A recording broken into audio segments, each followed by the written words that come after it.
Good morning बच्चों, आज हमें पढ़ना है ट्रिग्नोमेट्रिक फंक्शन और इनवर्स ट्रिग्नोमेट्रिक फंक्शन। आज मैंने बताया था कंबाइन क्लास रहेगी।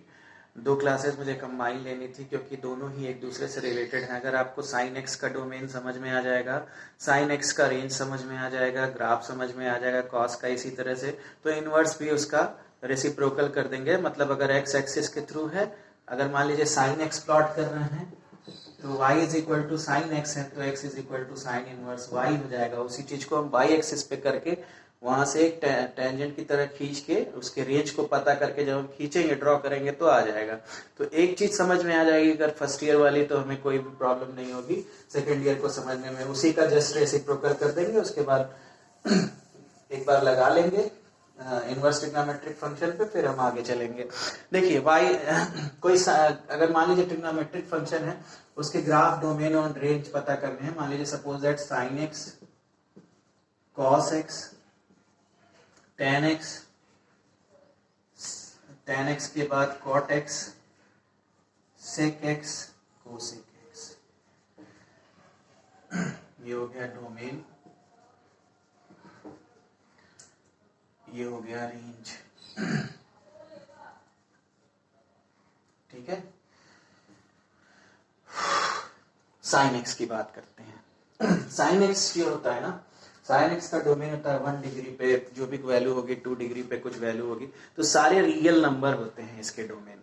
क्या होते हैं? सारे रियल नंबर होते हैं कि 1.1 समथिंग भी आ सकता है, 2.2 समथिंग भी आ सकता है, आ ही रहा है। तो सारे रियल नंबर, रेशनल नंबर भी हो सकता है, होल नंबर भी हो सकता है, आपका इंटीजर्स भी हो सकते हैं, तो सारा कुछ इसमें समाहित है। तो इसका जो डोमेन होगा ना, वो रियल नंबर होगा। ये चीज समझ में आ गई।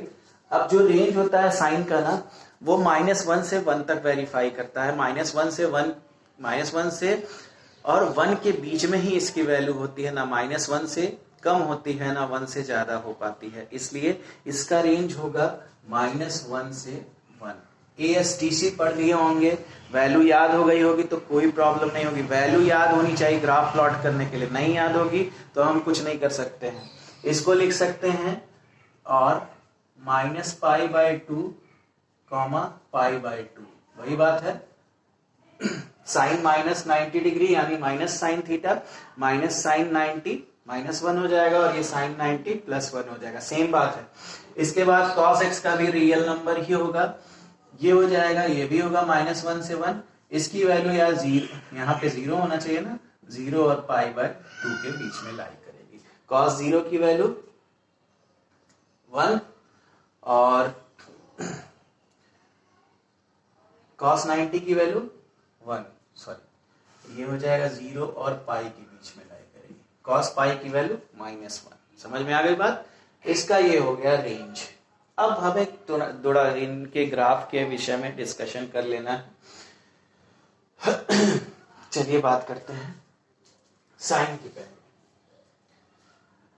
-1 to 1 और इसका रेंज है -π/2 to π/2। ठीक है, -π/2 एज ए 3π/2 भी होता है। 3π/2 कुछ और नहीं है, रेडियन है, यानी 270 डिग्री। पाई को 180 डिग्री यहाँ कंसीडर करते हैं, ट्रिग्नोमेट्री है, 22/7 से मतलब नहीं है। 3π/2 मतलब 270 डिग्री। समझ में आई बात? पाई को अगर हम क्या रखेंगे 180, तो 3π/2 तो 3 × 180 यहाँ पे हम क्या करेंगे 3π/2, ये कैंसिल हो गया, 90 यहाँ 270। मैंने बताया था एंगल को हम कैसे रेडियन में चेंज करते हैं, पीछे वाला वीडियो जरूर देख लीजिएगा। इसके बाद हम बात करेंगे इसके ग्राफ की, साइन एक्स की। तो इसमें देखिए पहले हमारे पास होगा 0, फिर होगा π/2, π/2 बेटा 90, ठीक है, फिर होगा पाई, फिर होगा 3π/2। देखिए 0, 90, पाई की वैल्यू 180/2 करिए, 90 आ गया, पाई मतलब 180, उसके बाद 270, ठीक है, 90 बढ़ता जा रहा है। इसके बाद 3π/2 के बाद क्या आना चाहिए 2π यानी 360। इसके बाद इसी तरह आएगा 5π/2, इस तरह से 16। और इधर -π/2, so on, minus pi, so on. इस तरह से जीरो के इस साइड निगेटिविटी। तो हम पॉजिटिव वाला प्लॉट कर दे रहे हैं, आप लोग नेगेटिव वाले को अपने आप प्लॉट करके फिर उसको वाई एक्सिस में इनवर्स में भी लिख दीजिएगा। फिर हम डायरेक्टली स्टार्ट करेंगे 12 का इनवर्स ट्रिग्नोमेट्रिक फंक्शन। ग्राफ अगर क्लियर हो जाएगा तो देखिए, कमेंट बॉक्स में जरूर भेजिएगा अगर नहीं समझ में आएगी बात। अब बताइए साइन जीरो क्या होता है? जीरो। साइन 90, ये देखिएगा साइन 90 1, यहां कहीं 1 होगा, इसको हम एक लाइन ड्रॉ कर दे रहे हैं। साइन 0 0, साइन 90 होता है, यहाँ कहीं 1 होगा सपोज दैट, ठीक है। फिर साइन 180 की बात करते हैं, तो साइन 180 भी क्या हो जाएगा? साइन 180 हो जाएगा माइनस, ठीक है। इसी तरह हो जाएगा sine 3 pi by 2, sorry sine pi हो जाएगा 0 होगा, ये हो गया 0। इसी तरह से साइन 3 पाई बाई 2 हो जाएगा -1। करके देख लीजिए, साइन 270, साइन 270 का मतलब ये हुआ 3 पाई बाई 2 मतलब 270, 180 प्लस 90 लिख सकते हैं। 180 प्लस 90 यानी AST, टी वाले में जरा tan को छोड़ के बाकी सारे निगेटिव होंगे ना। अब y एक्सिस की तरफ टेंड कर रहा है, यानी कोई भी कन्वर्जन नहीं होगा, तो साइन है तो साइन ही होगा। ये हो जाएगा माइनस साइन 90, यानी माइनस साइन 90 की वैल्यू होती है -1, यानी 3 पाई बाई 2 पे कितना आ गया? -1। इसी तरह से आपको जैसे यहाँ पे 1 मिला, फिर पाई पे 0, फिर 3 पाई बाई 2 पे -1, फिर 2 पाई पे क्या मिल जाएगा? 0। इस तरह से हमारा ग्राफ चला जा रहा है, ठीक है। फिर आपका 5 पाई बाई 2 पे +1 मिलेगा, और इस तरह से हमारा ग्राफ आगे बढ़ता जाएगा। अब ये देख, जब ग्राफ आगे बनाएंगे ना, तो 2 पाई के बाद सेम यही ग्राफ रिपीट होगा, तो ये पीरियोडिक फंक्शन हुआ। और इसका पीरियड क्या हुआ? इसके इंटरवल के फॉर्म में ही लेंगे, इसका पीरियड हो गया 2 पाई। क्या हो गया? 2 पाई। समझ में आ गई बात? तो इस तरह से 0 से 2 पाई तक जाएंगे, फिर 2 पाई से हम आगे बढ़ते जाएंगे, तो यही चीज रिपीट करती जाएगी, 0 से 2 पाई वाली चीज ही रिपीट करती जाएगी। इसी तरह इसको पीछे भी बढ़ा सकते हैं, यहाँ से 0 से -π/2, इस तरह से हम इधर भी प्लॉट कर सकते हैं। और जब इसको हम फोल्ड करके y एक्सिस की तरफ ले जाएंगे, यही इसका इन्वर्स हो जाएगा।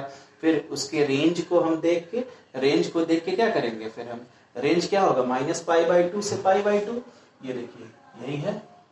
इस तरह से ग्राफ बनेगा, ये हो गया -π/2 और ये हो गया π/2, इन्हीं के बीच में रेंज होगा। और इन्हीं के बीच में रेंज जब होगा, y एक्सिस पे ले जाएंगे, एक कर्व बना देंगे, वही साइन इनवर्स x का हो जाएगा। ये हो गया साइन x और साइन इनवर्स x के बारे में बात, ठीक है। समझ में आ गया होगा प्लॉटिंग। इसका ये भी पूछ लेता है पीरियोडिक फंक्शन है कि नहीं, इसका जो है इंटरवल कहां से कहां तक है, मतलब 2 पाई के बाद ये फिर रिपीट होने लगता है साइन, ठीक है। अब आते हैं कॉस पे, ध्यान से देखते जाइए सारा। कॉस की बात करते हैं। देखिए सेम वही माइनस वाला आप लोग करते जाना, ये 0 है, ये π/2, ये है 2 पाई, फिर आएगा 3 π/2, फिर आएगा 2 पाई हो गया 3 π/2, इसके बाद आएगा आपका सॉरी यहाँ पाई, यहाँ 2 पाई, इस तरह से आपका आएगा 5 π/2। सो cos 0 की value as all you know 0, cos 0 की वैल्यू 1 होती है, ठीक है। और π/2, cos π/2 की वैल्यू 0, ठीक है, ठीक। cos पाई की वैल्यू -1 होगी, cos 3/2 0। इस तरह से ग्राफ इसका मिलेगा, ध्यान से देखते जाइए बेटा। इस तरह से 2 पाई फिर +1 हो जाएगा, ठीक है। और ये फिर आ जाएगा आपका 5 π/2, फिर 100। इस तरह का ग्राफ कुछ मिलेगा। फिर इसको इधर बढ़ाएंगे तो यहाँ से यहाँ, फिर इसका जो जो क्या कहते हैं जो रेंज होगा वो 0 से लेके पाई तक होगा। इसका रेंज कहाँ तक होगा? 0 से लेके पाई तक होगा। बात समझ में आ गई? 0 से पाई इसका रेंज होगा, यानी -1 से लेके कहाँ तक लाई करेगा? -1 से लेके कहाँ तक लाई करेगा? 1 से लेके -1 तक ये लाई करेगा। ये हो गया cos x का। और इसको जब इन्वर्ट कर देंगे y एक्सिस पे तो ये हमारा cos इनवर्स x भी दे देगा। क्लियर हो गई बात? इजी है, ग्राफ प्लॉट करते जाएंगे। पूछ सकता है एग्जाम में, कोई बहुत जरूरी भी नहीं है, लेकिन इसको लोग स्किप कर जाते हैं, लेकिन मुझे बताना था तो मैं बता दे रहा हूँ। स्किप करने से कोई फायदा नहीं, कोई चीज समझ में नहीं आती है। चलिए अब tan x की बात करते हैं। tan x आज tan x तक बताते हैं, फिर cot x, sec x और cos x को कल डिस्कस किया जाएगा। ठीक है, tan x देखिए सेम, थोड़ा सा प्रॉब्लम आएगी tan x में। tan x को हम लिख क्या सकते हैं, इसलिए मैं 3-3 करके बता रहा हूँ कि आपको समझने में भी इजी लगेगा। मैंने बोला ही था 2-3 क्लास ऐसी चलेगी जिसमें कंबाइन लेना ही पड़ेगा। tan x को हम लिख सकते हैं sin x upon cos x, लिख सकते हैं। अब ध्यान से देखना, इसका डोमेन और रेंज, ठीक है। tan x is equal to sine X upon cos X हो गया। अगर हम cos x हमारा 0 हो जाए, cos x हमारा 0 हो जाए तो क्या वैल्यू ये इंफिनिटी हो जाएगी, अनडिफाइंड हो जाएगी। 0 से किसी भी नंबर में डिवाइड करेंगे तो पूरा फंक्शन अनडिफाइंड हो जाएगा या इंफिनिटी तक टेंड करेगा। समझ में आ गई बात? तो cos हमारा 0 नहीं होना चाहिए अगर हम tan x का फंक्शन, tan x का डोमेन चाहते हैं तो इसका जो जनरल फॉर्मूला होगा उसको सब्ट्रैक्ट कर दो रियल नंबर में से, बाकी जो बचेंगे वही इसके डोमेन हो जाएंगे। तो r माइनस 2n+1 π/2 इसका डोमेन हो जाएगा। देखिए n की वैल्यू 0 पुट करिए, π/2 पे अनडिफाइंड होगा, यानी cos 90 जो होता है ना, cos 90 पे वैल्यू 0 होती है। ठीक है, 1 पुट करिए, 2 1 जा 2, ये हो गया 3 π/2। फिर cos 270, जैसे cos 90 पे आपका अनडिफाइंड हुआ, वैसे 2 1 जा 2, 1 + 1 3 π/2, 270 पर cos 90 पर 0 था, इस तरह से cos 270 पर 0 होगा। इसी तरह से cos 5/2 2 2 4 1 cos 5/2 पे भी फंक्शन क्या होगा, 0 होगा, cos 0 होगा, वैल्यू अनडिफाइंड होनी चाहिए। तो ये जनरल फॉर्मूला है π/2 के लिए। ठीक है, आप 0 पुट करिए तो π/2, 1 पुट करिए तो 3 π/2, 2 पुट करिए तो 5 π/2, यानी इस वैल्यू पे ये फंक्शन अनडिफाइंड होगा। तो इसका डोमेन जो होगा, रेंज में से हम इसको क्या करेंगे, माइनस कर देंगे। कैसे, हमने समझा दिया, cos x 0 नहीं होना चाहिए, tan x को डिफाइन करना है तो यानी इसका डोमेन हो जाएगा r-2n+1 π/2।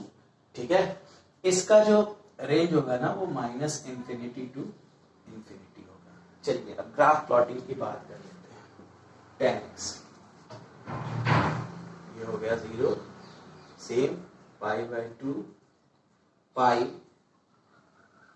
पाई के बाद 3 π/2, फिर 2 π, 5 π/2, सो ऑन।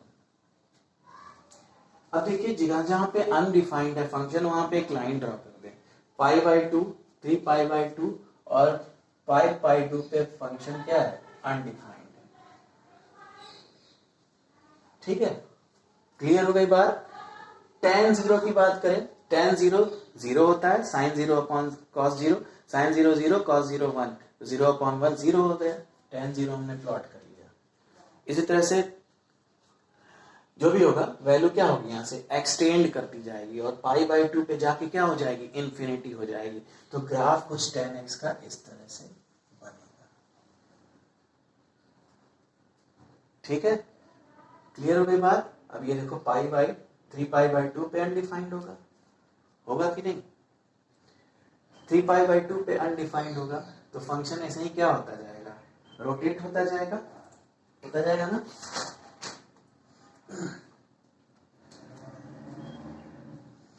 क्लियर हो गई बात?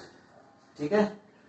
और इसी तरह से ये नीचे की तरफ भी आ जाएगा, इधर हो जाएगा माइनस पाई बाई, ठीक है। इसी तरह से सेम वही प्रोसेस, पाई पे फिर 0 होगा, फिर ये 3π/2 पे अनडिफाइंड होगा, इस तरह से फंक्शन बनता जाएगा। फिर π/2 पे अनडिफाइंड है, फिर इस तरह से जाएगा फंक्शन और नीचे की तरफ भी एक्सटेंड। ये रहा tan x का। तो रेंज समझ में आया कैसे tan x को हम sin x upon cos x में लिखे। cos x की वैल्यू 0 होगी तो ये फंक्शन अनडिफाइंड या इंफिनिटी तक टेंड करेगा, यानी cos x 0 नहीं होना चाहिए। यानी रियल नंबर में से 2n+1 π/2 को हम सब्ट्रैक्ट करेंगे तो इसका रेंज डोमेन जो होगा यही होगा। क्यों? क्योंकि इस पे फंक्शन डिफाइन नहीं हो रहा है। 2n+1 π/2, n की वैल्यू 0 पुट करो, π/2 यानी cos π/2 0 होता है, 0 नहीं होना चाहिए। फिर 1 पुट करोगे, फिर 3π/2 यानी 270 पे भी 0 होता है, वो भी नहीं होना चाहिए। इस तरह 5π/2 पे भी 0 होता है, नहीं होना चाहिए। तो r में से इतने वैल्यू को निकाल देंगे तो वही उसका डोमेन हो जाएगा। फिर हम ग्राफ प्लॉट कर लेंगे, इसी तरह फोल्ड कर देंगे y एक्सिस पर, टेंजेंट ड्रॉ करेंगे, साइन tan इनवर्स x हो जाएगा। तो ये चीजें हमें समझानी थी जो कि बहुत जरूरी था। इसके बाद हम cot x sec x cosec x को एक वीडियो में बता के फिर हम आगे बढ़ेंगे इनवर्स ट्रिग्नोमेट्रिक फंक्शन पे। Thank you very much.